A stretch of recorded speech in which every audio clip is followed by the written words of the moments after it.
കൽപ്പറ്റ പെരുന്തട്ടയിൽ വീണ്ടും വന്യജീവി ആക്രമണം ഉണ്ടായിരിക്കുന്നു. കോഫി ബോർഡ് തോട്ടത്തിന് സമീപത്താണ് പകുതി ഭക്ഷിച്ച നിലയിൽ പശുവിനെ കണ്ടെത്തിയത്.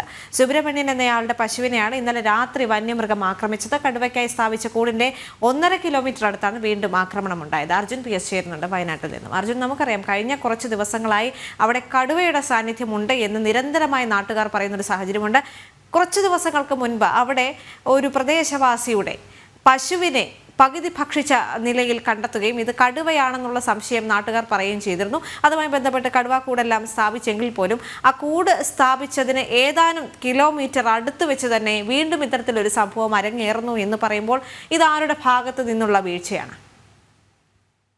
കഴിഞ്ഞ ദിവസമാണ് ഇത്തരത്തിൽ മറ്റൊരു അപകടം ഉണ്ടായത്. അല്ലെങ്കിൽ ഇത്തരത്തിൽ ഒരു പശുക്കിടാവിനെയാണ് കടുവ ആക്രമിച്ചു കൊന്നത്. പിന്നീട് ഇവർ ഈ ഒരു റോഡ് ഉപരോധിക്കുന്ന സാഹചര്യം ഉണ്ടായിരുന്നു. ദേശീയപാത അടക്കം ഉപരോധിച്ചുകൊണ്ട് ഈ പശുവിനെ റോഡിൽ കിടത്തിക്കൊണ്ട് പ്രതിഷേധിക്കുന്ന ഒരു സാഹചര്യം ഉണ്ടായിരുന്നു. അന്നടക്കം DFO, അതായത് സൗത്ത് വയനാട് DFO അവിടെ എത്തുകയും തുടർന്ന് നാട്ടുകാരെ ശാന്തരാക്കുകയും ചെയ്തിരുന്നു. അതായത് അവരോട് കൃത്യമായി തന്നെ അവർ ഉറപ്പ് നൽകിയിരുന്നു, ഇനി ഒരു അപകടം ഇവിടെ ഉണ്ടാകില്ല, അല്ലെങ്കിൽ ഇത്തരത്തിലുള്ള അപകടം ഉണ്ടാകാതെ നോക്കാം എന്നുള്ളതടക്കം ഉറപ്പ് നൽകിയതിന് തൊട്ട് ശേഷമുള്ള 2 ദിവസം കഴിഞ്ഞതിന് ശേഷമാണ് വീണ്ടും ഇത്തരത്തിലുള്ള ഒരു ആക്രമണം വയനാട്ടിൽ ഉണ്ടാകുന്നത്.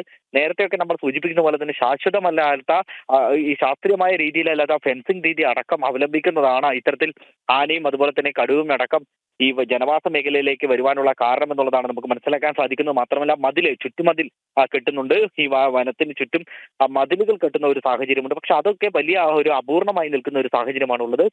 പൂർണ്ണതയിലേക്ക് എത്തുന്നില്ല. മാത്രമല്ല ഫെൻസിംഗ് രീതികൾ, ശാസ്ത്രീയമായിട്ടുള്ള ഫെൻസിംഗ് രീതികൾ അവലംബിക്കുന്നില്ല. പഴയ രീതിയിലുള്ള ഫെൻസിംഗ് രീതികൾ മാത്രമാണ് ഇപ്പോഴും ഉള്ളത് എന്നുള്ളതാണ് നമുക്ക് മനസ്സിലാക്കാൻ സാധിക്കുന്നത്. മാത്രമല്ല പലയിടങ്ങളിലും ഫെൻസിംഗ് ഇല്ല എന്നുള്ളതും ഏറെ വസ്തുതയാണ്. അത്തരത്തിലുള്ള സ്ഥലങ്ങളിലേക്കാണ് കൂടുതലായി കടുവയടക്കമുള്ള മൃഗങ്ങൾ എത്തുന്നത്. കൂടാതെ തന്നെ വയനാട്ടിൽ കൊള്ളാവുന്നതിലധികം കടുവകൾ ഇപ്പോൾ തന്നെ ഉണ്ട്, ഈ വനത്തിൽ ഉണ്ട് എന്നുള്ളതാണ് നമുക്ക് അറിയാൻ കഴിയുന്നത്. അത്തരത്തിലുള്ള പഠനങ്ങളൊക്കെ കഴിഞ്ഞ വർഷങ്ങളിലടക്കം പുറത്തു വന്നിരുന്നു. അങ്ങനെയെങ്കിൽ ഈ കടുവകളെ മറ്റൊരു സ്ഥലത്തേക്ക് മാറ്റുന്നതിനെ പറ്റി ആലോചിക്കേണ്ടതുണ്ട്. അത്തരത്തിലുള്ള ആവശ്യങ്ങളാണ് ജനങ്ങൾക്കിടയിലുള്ളത്. ഇപ്പോഴും പല ദിവസങ്ങളിലായി പല സ്ഥലങ്ങളിൽ ഇത്തരത്തിൽ കടുവ ഇറങ്ങുകയും വിവിധ സ്ഥലങ്ങളിൽ നിന്ന് നാട്ടുകാർ കാണുന്നതും സ്ഥിരമാകുന്ന ഒരു സാഹചര്യമാണ് ഉള്ളത്. മാത്രമല്ല വയനാട്ടിൽ കഴിഞ്ഞ ദിവസം ഇത്തരത്തിൽ കടുവ പിടിച്ചതിന്റെ തൊട്ടപ്പുറത്ത് ഒരു കൂട് സ്ഥാപിച്ചിരുന്നു. ആ കൂട് സ്ഥാപിച്ചതിന്റെ ഒരു 50 മീറ്റർ ഇപ്പുറത്തോ വന്നിട്ടാണ് കടുവ വീണ്ടും ഒരു ഇത്തരത്തിലുള്ള ഒരു പശുവിനെ കൂടി പിടിച്ചിട്ടുള്ളത് എന്നുള്ളതാണ് നമുക്ക് മനസ്സിലാക്കാൻ സാധിക്കുന്നത്.